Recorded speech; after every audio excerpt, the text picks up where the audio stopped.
And they're going to make creatives that say big discounts. Blast out retargeting. They're going to hit their email addresses. They're going to hit their add to carts. That's going to give you a wonderful ROAS on Facebook. That has nothing to do with business success. This week's edition of the D2C Deep Dive is brought to you by Motion. Are you still using spreadsheets to track your creative ad reporting? Well, if you are, you should try Motion instead. Motion bridges the gap with your creative team through visual and digestive reports so that they can make engaging content that actually converts. With one click, you can share insights with your team and add members to your workspace so they can easily deep dive into reports on their own. Motion makes it super easy to identify key drivers for performance and helps eliminate the guesswork in the creative production process. Join the 500 plus teams like Huel, The Ridge, and Foxwell Digital in using Motion to improve their ad results. Say goodbye to creative fatigue and try Motion for yourself with a 14-day free trial at motionapp.com. Hello and welcome back to the D2C Deep Dive. It's good to have you. Today, we're joined by Charles from the Disruptor School. Charles is a Facebook expert. If you want advice on Facebook ads and how to do them properly and how to actually do them profitably, Charles is your guy.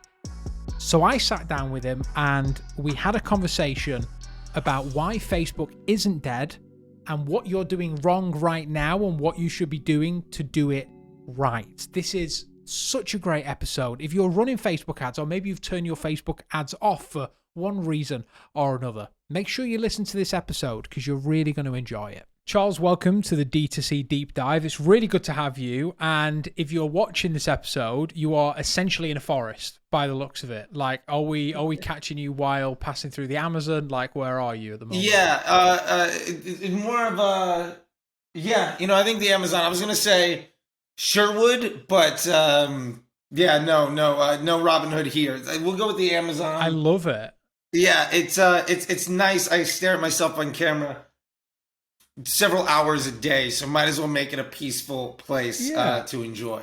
Charles, today we're going to be speaking about Facebook. You fill my feed with hot takes on Facebook and Facebook marketing, so I thought it was only a good idea to get you on here to speak about it because I am one of those people that does not believe Facebook is dead. I think we like people that say that, it angers me because it's not. It's still one of the most powerful tools that we have as, content creators, as marketers, whatever you are listening.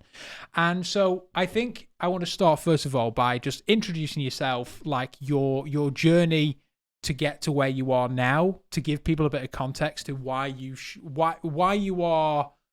I've brought you on to talk about Facebook. Why you? Sure. My career started about 10 years ago after the Hulk Hogan sex tape ruined my radio career, and I stopped being a touring musician. I moved to California, still play a lot, but got a job at an ad agency doing data entry for social, growth hacking, automated my entire job so that I was doing the work of like 8 people, watched the entire episode, show The Wire in about 2.5 months. Got fired from that job because their client realized that we were doing illegitimate growth stuff. Started an agency, won the show The Pitch on the AMC for the very last episode. They canceled it as soon as they put me on the air. We won the business of 1-800-Flowers, where they were trying to do this weird thing of spending $100,000, but you couldn't do anything on television or radio or print. It had to be all online and no search. It had to be all social, which was in 2013 this bizarre concept. And we did great there. So became the AOR for that. Since then, I moved to being supervisor at Omnicom, where I was managing 7-figure budgets, working with the teams from CBS, Nissan, Apple, Levi's, Activision. I was there when they brought in the Facebook Pixel, which, by the way, was a bigger cataclysmic event than iOS 14 ever was. So many agencies went out of business because they didn't want to run conversion events. I launched the first lead gen ad. I was in the shower and I came to me that we might as well be able to run ads for Nissan, who was the client who I had an alpha minimum for. Why not run this weird new ad that Facebook is trying to get anybody to use? Facebook gave me $1 million to try it. Nissan said I had to get one a quarter. So I was like, why don't we just try to do test drives? And so we ended up $50 to get a lead. 1 out of 2 people bought a 2015 Nissan Sentra for $25,000. So first lead gen ad was a 250x ROAS ad campaign at scale, which tells you how illegitimate ROAS is. Then bounced around to other ad agencies, had the luxury of being a bad employee, pretty much because I put the client, I didn't realize that the business model for ad agencies was commission on ad spend. I thought it was do good work. So if I charged $1 million or $10 million for a year and I could do the work in 30%, 40% of that budget, I would cost my entire department's annual salary and commissions in like a couple of weeks. So I got fired from multiple agencies for doing that. But I also had the luxury of sitting in the rooms with the best minds across every agency on Jefferson Ave, which in LA is like where all the agencies are. Ended up going client side and vendor side. And over the last like 5 or 6 years, got in the Facebook Disruptor group. I was one of the original 100 members. Half the other folks are students of mine at the time. And I was able to build brands. I took 310 Nutrition from 15 million to 95. Worked with companies like Fab CBD that just did a full exit. My Life, which had a 7-figure monthly profit target, the SaaS business off of Facebook ads. And this year, I'm doing Under Outfit. We did 200K budget in January, and we did 120 some odd thousand earlier this week. That business has scaled 7x since January. There's a reason why every single year I take 1 or 2 brands from mid 7s, low 8s to high 8, low 9s. And it has very little to do with me being good at audience testing or having any skills as a creative.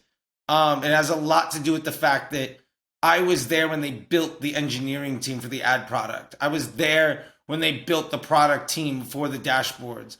I was there at the introduction of automated rules and lead gen. I ran the alpha for DPA and Canvas ads, rest in peace. And like, I literally wrote the book that Facebook used in the Disruptor group to identify how to use CBO for creative testing, especially on the back of advanced matching. And basically from there, it's in 2018, dynamic ads, CBO, broad targeting, auto bid, auto placement became the thing that I couldn't beat as one of the world's best, according to Facebook, day traders on the platform. And I basically changed over to running things a different way. And since then, been just trying to teach people what that looks like. And it's usually a good couple of years before everybody starts to adopt it. But we're seeing more and more success and less stress for the people that do get there. And it's a beautiful thing. And so now I run those businesses or help them grow. And my biggest venture now is building a school to teach people how to do all of this stuff with extreme confidence, because the sad part is most media buyers have been poorly trained, overworked, and underpaid by somebody that didn't know how to run their clients' businesses or understand how Facebook worked. I'd say it's 85-90% of Facebook buyers. And that means there's a huge opportunity to just do a good job and to help a lot more people achieve their dreams and success and freedom by making their businesses succeed. Amazing. That's so interesting. Like that you've been doing this since the early days, and you've seen the way that the platform has changed. And my main questions is, like I mentioned at the start, is that everyone is saying Facebook is dead all the time and how everyone should be using TikTok instead and how, blah, blah, blah. We've heard it every single time a new platform comes along. It's always the same story. Why do you think people think Facebook's dead? I think it's 3 reasons. And I think that's a great question because it's very psychological more than database. I mean, database argument shoots that in the water. Like, you're dead in the water if you make that 100%. Mm-hmm. It's also, it's like if you have a database argument that says television doesn't work or print ads don't work or direct mail doesn't work. Like, that is just a fallacy. But I think there's 3 reasons. Number 1, using the tool in the wrong way has become less and less effective. Facebook has gotten better and better at prioritizing the end user experience in their data. So when you're using, say, interest groups, which have been deprecated on the Facebook development team 5 years ago to copy affinity audiences in Google, I remember when they came in. Or if you're using retargeting, which was made obsolete by advanced matching, and then tremendously harmed by iOS 14, not because audiences are smaller and tracking is worse, but because users aren't in multiple places of the funnel. They're just in wherever the last event fired. So if you purchase, you're not also in the add to cart and in the page view and in the view content audience. So it looks like your audiences are a lot smaller, but really it's just they built in the exclusions for you. And so doing things in the 2016 way is incredibly harmful now and is only getting worse. If you're still using ABOs and interest groups and retargeting, to a lesser extent, even lookalikes are fairly obsolete. To be fair, most people that learned Facebook that I know learned somewhere between 2018 and 2020. That was where a lot of people learned, or the people that they're learning from, where they got good. Yeah. In the world of 2018 to 2020, the economy was booming. Any idiot could set up a really dumb Shopify store and screenshot an Alibaba post and print money, because when the economy is booming, literally anyone can start a business. And I'm so happy that they did. Like the financial independence and security so many people got during that 10-year booming economy, right up until, well, a changeover in some leadership around the world and then some impacts of science, which were inevitable, having an impact. But we are now facing a situation where the economic structure is different. And because of that, it is far more difficult to have a bad business model with bad ads competing for the attention to monetize on platforms that are getting way, way better at respecting the end user's experience. And because of that, it's just way more difficult to be successful when you disrespect your business partners and don't give a damn about your customers. Platforms have gotten really good at basically squeezing those people out. And I think the third thing is a level of sexiness. Honestly, I see people saying all the time, I can't tell you how many times people say, well, iOS 14 cost Facebook a lot of money and it really ruined the ad account. That's nonsense. Facebook ad spend is up every single year. And they say, well, why did, Facebook say that? And here's quotes. What they're quoting is projected additional revenue that didn't come in. And that's primarily more because of an economic structure, but also because the development of the ad platform has basically reached maturity. Facebook ads is at the same level as search and email.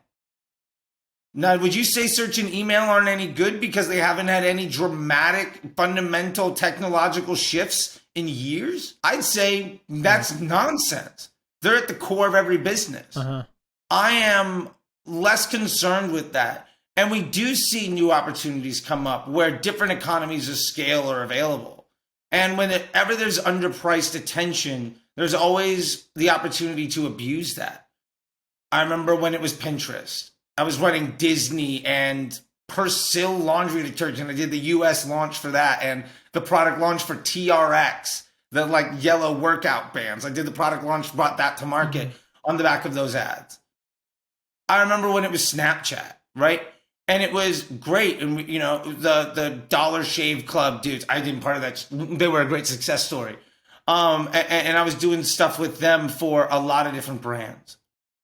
And then it was, now it's TikTok. And to be fair, I remember a year ago when everybody was like, TikTok CPMs are $3. You got to get on it. And now they're worse than Facebook ad CPMs. Yeah. Like, I get my Facebook ads CPMs at like $50, $60, $70,000 a day for e-commerce brands is in the mid to low 20s. The TikTok ads for the same thing might be in the mid to upper 20s or low 30s sometimes. And true, I'm not nearly as good at TikTok as I am at Facebook. But the opportunity that you get by abusing underpriced attention, there's a short lifespan to that opportunity. So Yeah. I think when people say Facebook ads are dead, it really is one of those three factors. Either A, you can't disrespect your customer and the business partners, in this case, your vendor, and still be successful. B, the economy is just different. You can't just slap a picture on anything and print money anymore. You have to actually do something because people don't have the disposable income they did 4 years ago. Mm-hmm. Yeah. And three, I think there is a narrative around easy money and honestly also corporate positioning that people take at face value instead of understanding the opportunities that are in front of them. And I'm excited that we get to dive deeper into that, because I think if you're saying that Facebook ads don't work, I hope that you also say that email and search don't work, because it's not the sexy new thing. And I promise you, if you're avoiding email and search and social, you're not doomed, because maybe you're excellent at affiliate and influencer and other things, but you are avoiding work and revenue generation in a way that the vast majority of marketers are tremendously successful at. What do you think most brands are doing wrong on Facebook? You kind of touched on it a little bit then, but like, is that middle of the funnel, bottom of the funnel, top of the funnel system even working anymore? Because like you mentioned, I was taught Facebook ads, and I haven't run Facebook ads in a very long time, but I was taught Facebook ads, the traditional campaign structure, which is, covering all those bases, excluding purchasers, having a retargeting campaign, all that usual stuff. Like, that's how I was taught to run Facebook ads. Is that just not a thing anymore? I actually thought about this a lot more before with the prep to this, and I've always said, like, no, that's a bad idea. But I want to amend that. It does work. You can get C+ success doing it that way. You can work far harder than you need to get a far worse result than you deserve by doing things in the wrong way, but it doesn't mean it won't work. Mm-hmm. I see people that are successful in that way consistently. I also think that they're successful because their definition of success is something that sells their opportunity short.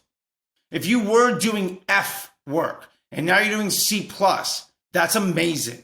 If you're making it work, good for you. And I don't want you to feel shamed or that like, well, it's working for me, so this person's crazy. That's good for you. I'm glad it's working. But there is a big difference between trying to not go out of business by working 6 to 8, 12 hours a day where you're never able to take a break and you have to be right on every guest that you make and tremendously impair your upside. Mm-hmm. There's a big difference between that and massively scaling your business.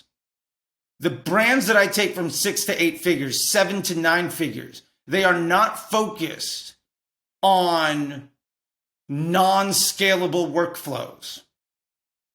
You cannot scale a business if the owner has to work in the business in order to make it work, or you have to force employees to work so hard that they're ineffective. Henry Ford made the assembly line, right? Now, yeah, sure, there are, British car companies that make the car by hand out of wood all day long, and they're going to be beautiful. Lamborghinis are wonderful. They make 200 a year, right? Mm-hmm. Or you can make 20,000 a day. And if you want to make real money and you're not selling a $200,000 product, economies of scale and business metrics say that you have to find better ways of solving the problem. And what I would tell people is, it's called the ads manager for a reason. You're not ever doing the work. You are the manager of the machine. You are the factory foreman. And your job isn't to micromanage every employee to the point where they cannot work without you. Your job is to set them up to be so successful that you never have to do the work. And that's the real difference between people that work really, really hard and pat themselves on the back because they get C+ work, which, hey, look, if that's above an F and you're successful, awesome. But the difference between that and working 15 minutes a day, 90 minutes a week maybe, and taking your business from struggling at 5 or 6 to a successful 6, 7, 8, 9 figure business, you're never going to be able to work 10 times harder. So you have to start using the tools in the way they're designed to be used in order to be successful. So yes, that TOF, MOF, BOF stuff works, but you can also build a house using just a wrench and duct tape. Doesn't mean I want to live there.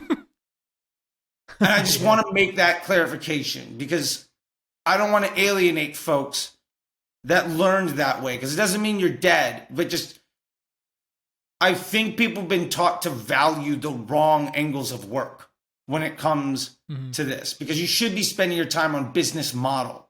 You should be spending your time knowing the value and volume and cost of parts of the funnel and customer journey.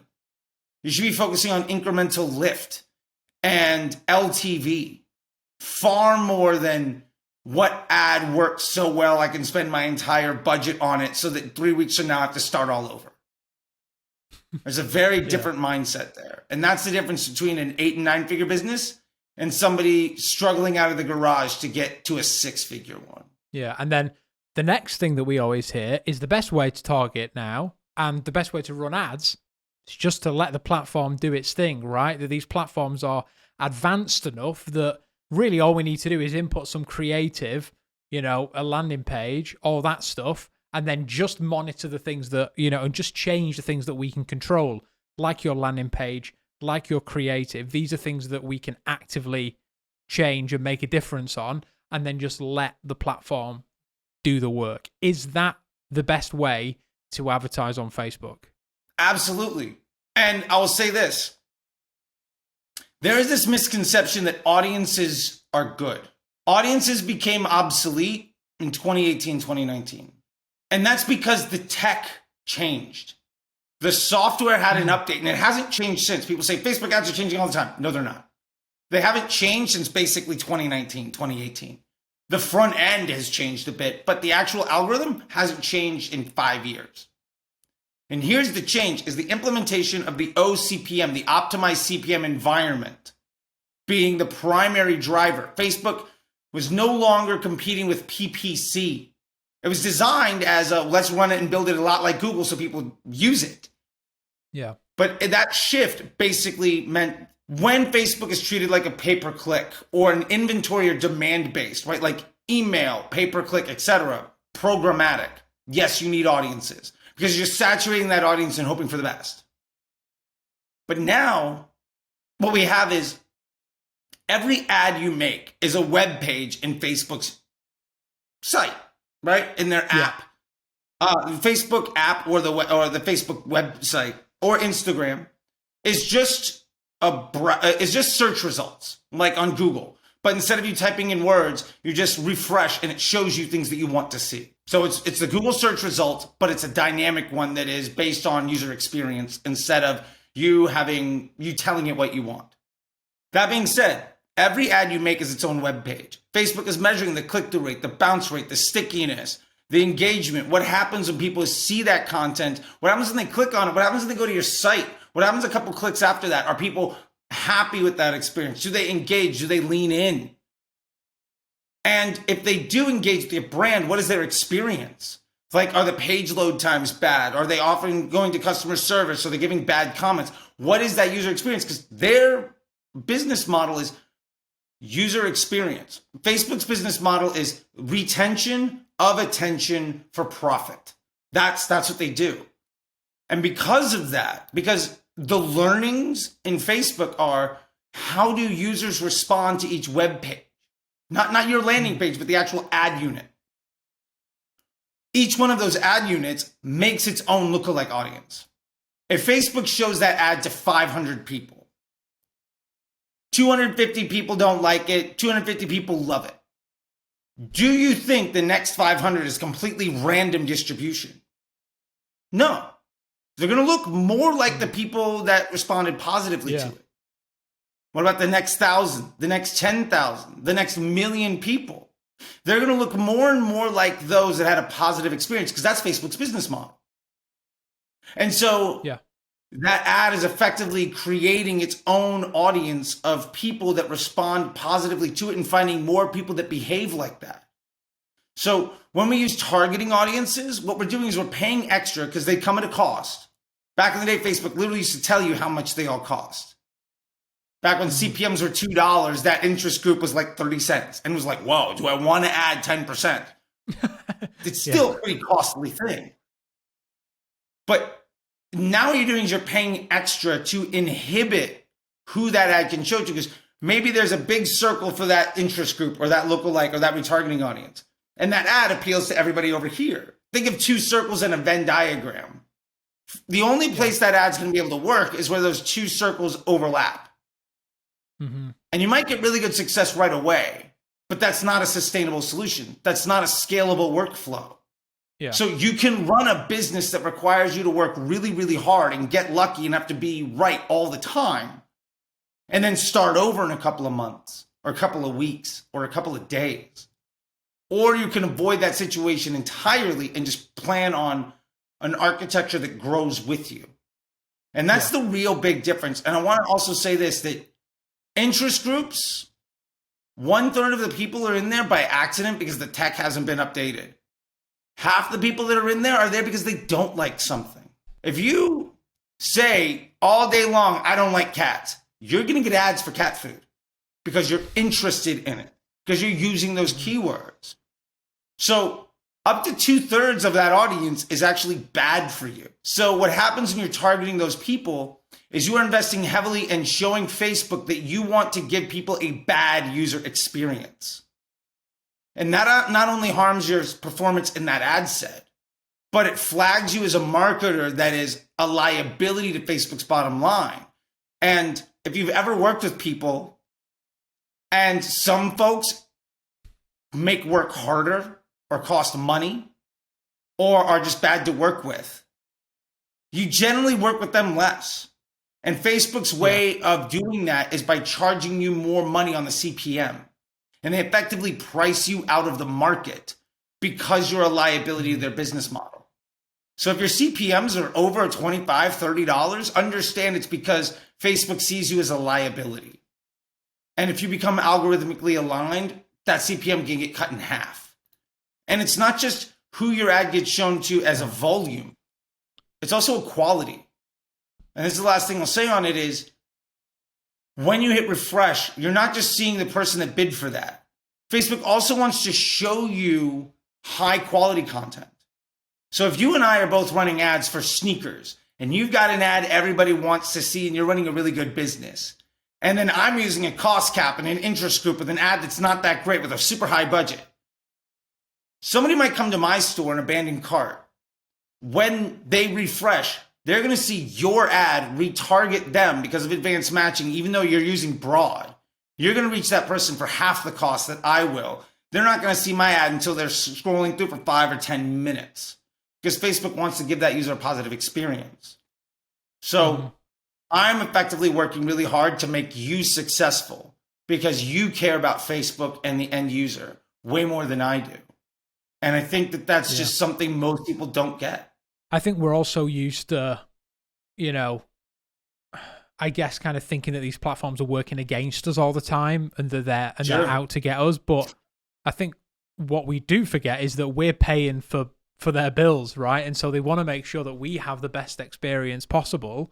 And so they're they're gonna put things in place in order to make that happen. And we need to stop thinking that they're out to get us all the time, because I don't think they are, but I think a lot of people think that way because they work so overly hard to try and make something work and then it doesn't work. So we mentioned there that creative is one of the things that we control. How important is creative in that, in that scheme of kind of letting the platform do its thing? How important is creative? How much creative should people be testing? It's a great question. I did a study a few years ago with Facebook where we tracked eyeballs through the Facebook.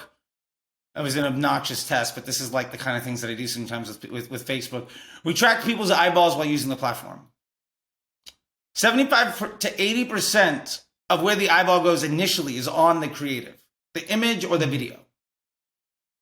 So that's 75 to 80% of the thumb stop. The technical term is thumb stopping. The average person, by the way, swipes the height of the Eiffel Tower on a daily basis on a phone smaller than their face. So that tells you how much thumb stopping you have to do in order to get their attention. 10 to 15% is done by the headline after they see that image. And then they go to the copy. Now, it's not to say that the headline and the copy aren't important. They validate and inform and give more context to that creative. But the world's best copywriter, if they have to put their words up against bad images that nobody cares about, they're going to struggle mightily. And it's an unfair situation because some copywriters are amazing and a bad copywriter with good creative will probably beat them. And that's not fair, but that's just the lay of the land because of how attention works on a visual medium. Facebook is scanning every frame of every video and every image, and it understands. Like, Facebook knows this is like an IKEA lamp. It knows that that is a Pittsburgh Steelers terrible towel. Like, it knows what, like, Amazon store is selling this "I work hard so my dog's gonna have a good life" like sign, right? They know. They've scanned that image. So when they're doing targeting based on that ad's interactions, your very first impression of your very first ad is a retargeting ad based on the content in the creative and the keywords that you're using. So there's a lot of context clues. And for instance, like if you got a bunch of kids riding a bike and you're trying to sell shirts and they're drinking a Coca-Cola, Facebook's going to know, well, they're drinking a Coca-Cola, they got a Huffy bike, they're in like Southern California, and oh, by the way, here's this shirt. They're using all of those context clues to make sure that somebody that wants to see that sees that ad. It's not just, we have a shirt.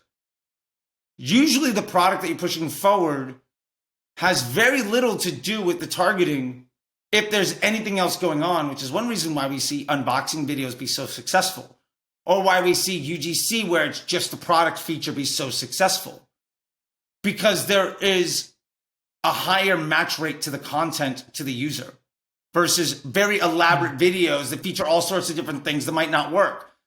Yes, they might be less interesting, but also because there's such a greater disparity in how that data lines up with success. Because honestly, selling a fun t-shirt has nothing to do with the soda somebody's drinking. But because that's a context clue, it's being used in the targeting parameters.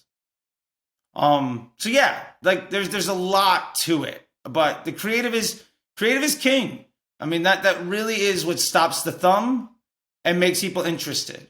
And you have to combat for attention before you get anything. At the end of the day, you could have 4 carnivals on the side of the road. You're going to go walk into the one where that barker is making you interested. The signs on the side are like, it might be a far worse carnival experience. It might be the worst freak show on the planet.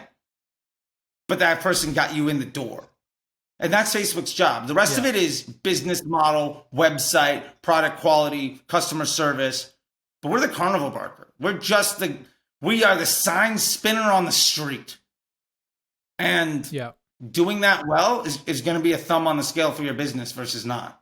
As we head into Q4 now, arguably the most important season for a lot of brands, what should those brands be doing on Facebook with their creative, with their targeting, whatever, in order to optimize it and have the best Black Friday, Cyber Monday, Christmas period, holiday period that they can possibly have? Because I'm sure that question is on the minds of so many people right now.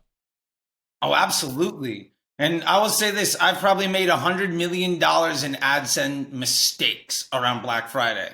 So I've got a few opinions on this from life experience. I will say the most common thing people are going to do is they're going to make a $15, $20, $30 discount, 30% discount on everything.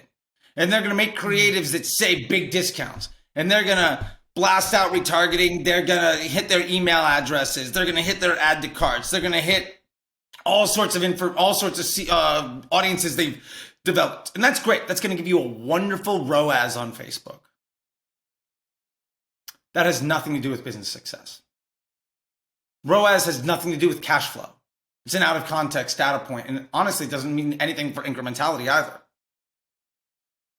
Because ultimately, 3 things. First, when you are doing that, when you're just smashing your retargeting audiences, your retention, all of that, first, maybe you're giving a little bit of lift, but you are focusing on giving a discount to customers that might already buy. They might already buy from you anyway, and they're also being targeted by 5 other channels. So you might have email and search and TikTok and Facebook all saying they drove you $50,000 in sales today, but your finance department says you sold 85 grand. Reporting says 200. Now you're like, well, I can't trust any of the platforms. Like, no. They're all being honest with you based around the parameters that you set. But you have ego-based marketing running your strategy of ROAS. And that's tremendously harmful. Second thing is, when you do that, generally speaking, you're turning off your evergreen campaign. I mean, I run entire ad accounts out of one campaign where I'm doing testing and scaling inside of one campaign, and that's it. And like, this is, by the way, my account structure for this. Like this account structure will make you millions. 1 winner's ad set with post IDs, 2 dynamic creatives. Let that be your business objective in targeting testing. That right there, I've made hundreds of millions in revenue from clients with that account structure, and there's literally nothing else, all targeting broad. But if you have to turn that off to run sales, now you're impeding the data that's coming into the system. So when you turn it back on, it's going to be a little bit worse. And the third thing, running discounts is one of the worst things you can do as a business. And there's 2 reasons for that. First is LTV. So many people are focused on lower CPA and higher ROAS. That's great on day 1. But we shouldn't be focusing on that. We should be focusing on profitable scaling margins. How much revenue am I going to generate off of this customer journey? And how much does it cost for me to acquire that customer journey? And what's my operational cost to, fulfill that customer journey? So if I'm discounting, my LTV is immediately harmed. Like it's going to be lower because I already lost, instead of a $50 item, I'm selling it for $35. So my LTV is immediately $15 less off the start. Also, for decades, consumer psychology tests have been run, and people that buy due to pricing, price sensitive, discount buyers are far, far less brand loyal. Yeah. They are loyal to the retailer. They'll shop at Walmart all the time, but they don't give a damn who makes the product. Yeah. And what that means is you are sacrificing long-term lifetime value to fill your buyer pool with people who are far less likely to ever buy a second time. So you're making less money on the first transaction to acquire audiences that are far less valuable long-term. And you're doing so in a way where you're also focusing your marketing efforts to get people who would pay full price to pay you less. So your new customers are far less likely to ever buy again, and they're giving you less money up front. And your existing customers, their LTV is harmed because they're waiting for the next sale. If you did a Labor Day and a Black Friday and a New Year's and a whatever, those people that would have paid full price, you might now be getting 20, 30, 40% less on the LTV of that customer. And when you're running Facebook ads to convert them versus email and other things, you're also paying money to get that sale that's less valuable. So you're paying a worse exchange rate to receive less LTV on customers who are less likely to ever buy from you a second time. Their second purchase rate is far lower. That is tremendously bad for business. And we do it because retail does it. Retail had to do it because Black Friday is called Black Friday because they ran in the red all year long. Black Friday is when they finally became profitable. Yeah. That's how retail works. That's why it's called Black Friday. You don't have to do that in e-commerce because as retailers, we're not holding square footage, monetizing profit margin by the square foot and shelf space. We are the brand. So we also don't have to worry about the fulfillment issues and making sure that if we don't sell the product, they're going to return it to us and all of these other things with retail. We just have to fulfill the orders that we have. And yes, we're going to have inventory issues. And yes, we might have warehouse costs and stuff, but it's a drop in the bucket to playing the retail game. And so you're not forced to do the same unit economics that they are. And if you're trying to compete with big box store brands playing the game the way that they do, and their pockets are 10,000 times deeper than yours, you're going to lose that game. So instead, focus on the acquisition of profitable customer journeys. And instead of discounting your products, focus on bundles, focus on upsells. One of the things that I brought to the table a few years ago, my boss at the time was this woman, Marina. She's the one that invented the "but wait, there's more" tagline for infomercials, which is like, nobody cares. But if you're a marketing nerd, you're like, oh my God, that's amazing. We've realized nobody was doing that online. So the bright idea at the time was, you don't want a full price product. You don't want to buy this pen for $5. What if I sell you 4 of them and give you one for free? So now you might buy one for $5, but if I offer you 5 for $20 with free shipping and free returns, I'm getting 4 times the AOV, and maybe the average person buys 2.5 pens, so they're worth $12.50. If I get $20 from you on transaction 1, my LTV immediately went up. Yeah.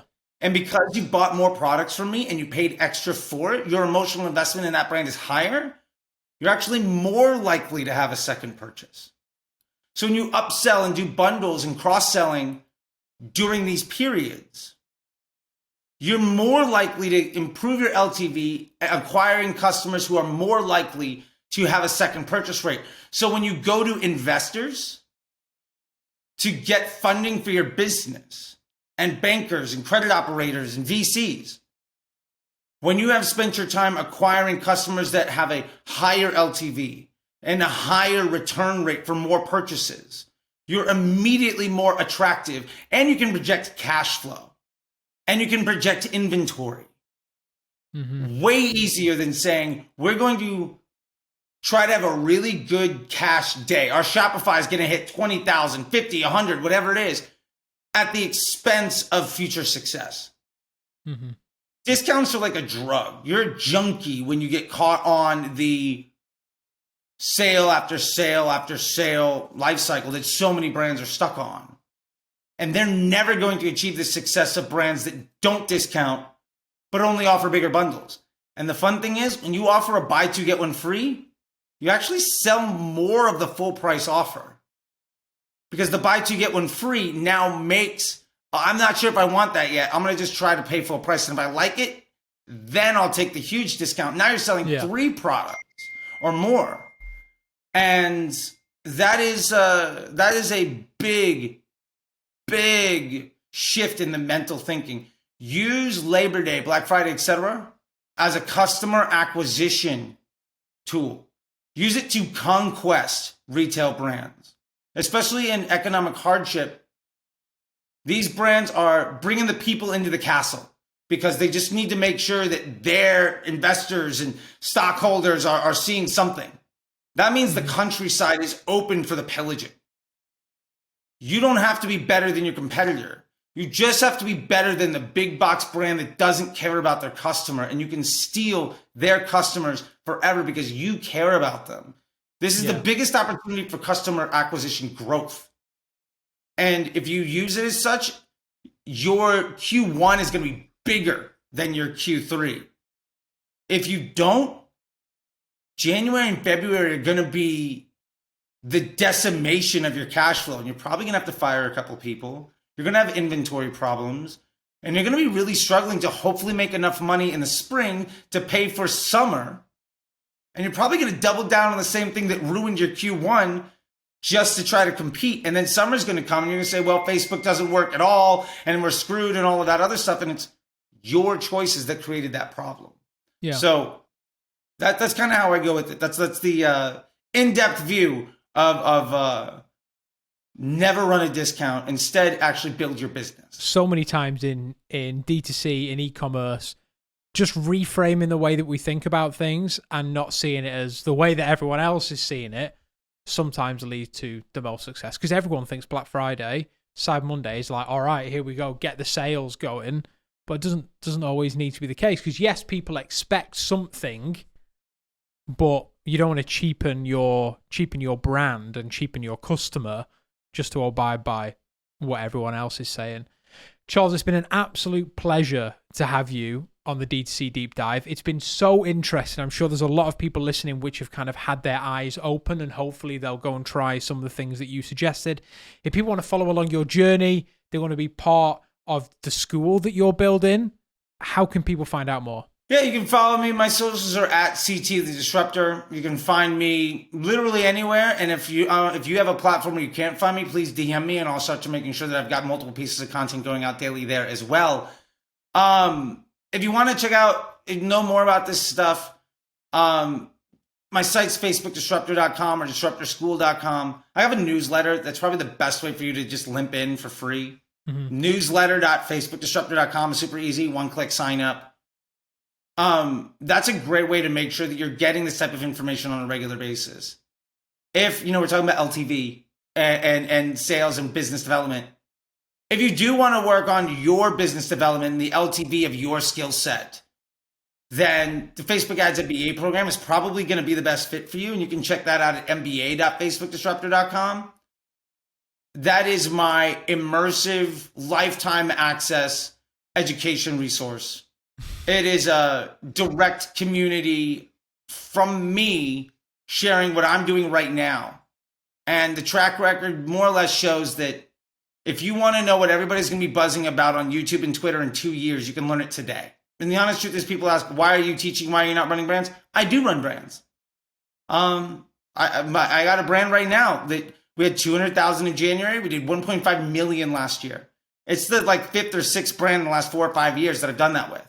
I am active, but I also see a huge gap in the space where a lot of agencies who aren't good enough for you to hire are charging you money to learn from their 25-year-old kids that are seeing the same thing on Twitter that you are. And that same person that you would be on a sales call with that you'll never, ever see again is the spokesperson for. Do you legitimately think that people that see the same information that you do, that have the same struggles, that aren't running any businesses, are going to help you achieve the success that you deserve? The answer to that is probably no. You're only as good as the people you surround yourself with. And you can either learn from operators and join communities of people actually getting the work done, or you can focus on folks that run ad agencies that rely on their sales team to be successful and are also having educational resources to offset cash flow because they're struggling. Some places are good to get you started. Some places are good to help you make a 7, 8 figure, 9 figure business. Those are not the same places. So if you want to level up your business, you have to level up who you're talking to. That's what I'm trying to do. And with that, I just want to say thank you a lot. I appreciate it. Got up at 7 o'clock this morning to talk with you, and I do not regret it. This was a lot of fun. I'm glad. I really appreciate your pod. I appreciate what you're doing here. I understand what it is that you got going on, and I dig it. And I'm just glad that we were able to get together on it because, hey man, helping people be successful and sharing different ideas is great. And at the end of the day, you don't have to agree with what I said. You don't have to abide by it. You don't have to take action on it.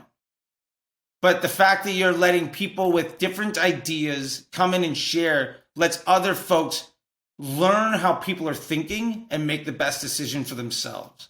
And at the end of the day, that's what it's all about. And if that produces success or just at least educates or even entertains, that's a good use of time. And I will do that 7 days a week.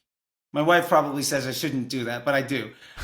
So anyway, thank you so much for letting me do it. I very much appreciate the opportunity. And if one person today sees more success and then can hire one other person and that person can learn and have some freedom and stability in their life, then this was 100% worth getting out of bed. And like I said, I'll do that every day because I used to be at a place in my life where I was completely lost. But I got 10 years sober now and I bought a house and a wedding and all sorts of stuff. I know what it's like to hurt. I know what it's like to struggle. And if what you and I are doing prevents one person from having to do that again, I'll do it every day. Amazing. Thank you so much for your time. Real pleasure and excited to chat some more. Thank you, man. I really appreciate it. And that's it for another episode of the D2C Deep Dive. It's been a real pleasure to have you. If you have enjoyed it, please do leave a review, because that will be much appreciated, because then more people find out about us. And that's always fun, isn't it? You can follow us on social. You can follow myself at Sal Fraser, or you can follow the podcast, the D2C Deep Dive. And, well, I'll see you in the next one.